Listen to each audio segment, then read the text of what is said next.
بسم اللہ الرحمن الرحیم۔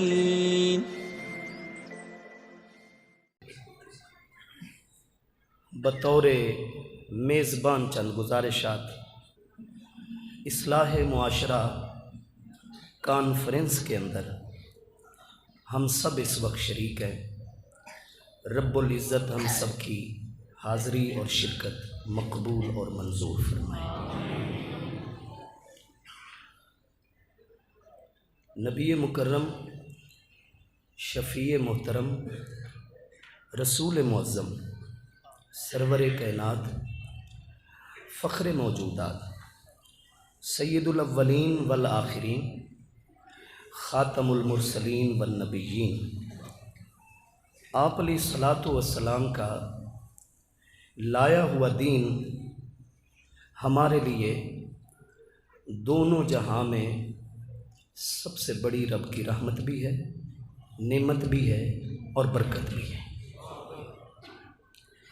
آپ علیہ الصلاۃ والسلام کے دین کی پیروی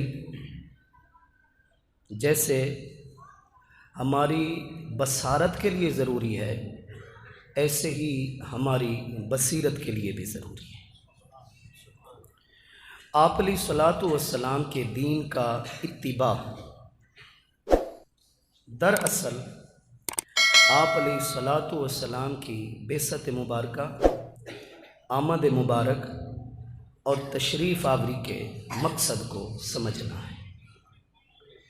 انسان جب آپ علیہ الصلاۃ والسلام کی محبت و عقیدت کو دل میں بٹھا لیتا ہے اور پھر اسی محبت اور عقیدت کی رہنمائی میں آپ علیہ الصلاۃ والسلام کے اسوہ حسنہ کی پیروی کرتا ہے، دراصل اس دنیا میں بھی وہ کامیابی حاصل کرتا ہے، اگلے جہان میں بھی وہ کامیابی حاصل کرتا ہے۔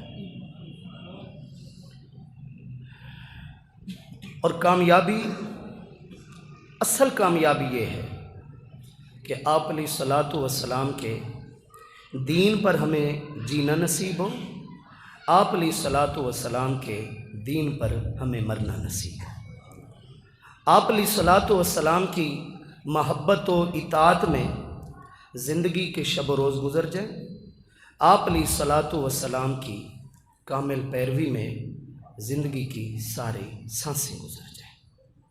میری زندگی کا مقصد تیرے دین کی سرفرازی، میں اسی لیے مسلمان، میں اسی لیے نمازی۔ یہ پیغام سب سے بڑا آفاقی پیغام ہے، جس سے بڑا کوئی اور پیغام نہیں ہے۔ یہ الگ بات ہے کہ آپ علیہ السلام نے یہ پیغام اپنے خاندان کو مخاطب کر کے فرمایا، لیکن رہتی دنیا تک، قیامت تک جن نسلوں نے آنا ہے، آپ علیہ الصلاۃ والسلام کا پیغام امت کے ہر فرد کے لیے